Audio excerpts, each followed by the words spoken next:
Un passionné nous ouvre les portes de son petit paradis. D'abord, un régal pour les yeux, la serre est également un dépaysement pour votre odorat. Venez vous aussi profiter du voyage olfactif jusqu'au 6 juin. On présente les orchidées et leurs senteurs. Parce que parmi les grandes espèces d'orchidées il y en a certaines qui sont odorantes.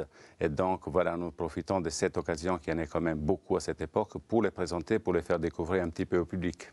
Mais en plus de cet étonnement sensoriel, l'occasion vous est offerte de découvrir des spécimens rares et des fleurs peu connues du grand public, toujours d'une esthétique et d'une odeur exceptionnelles.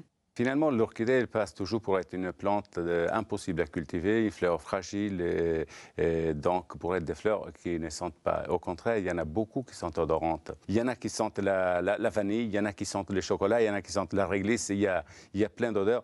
Et il y en a parfois, effectivement, qui sentent un petit peu mauvais.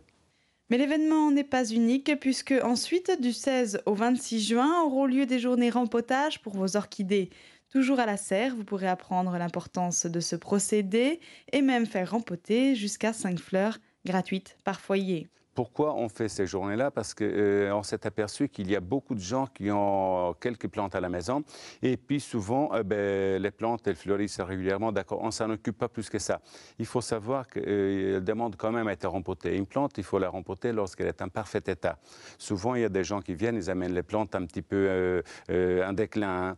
Et donc, c'est beaucoup plus difficile de récupérer une plante qui a commencé son déclin plutôt qu'une plante qui est encore en pleine vigueur.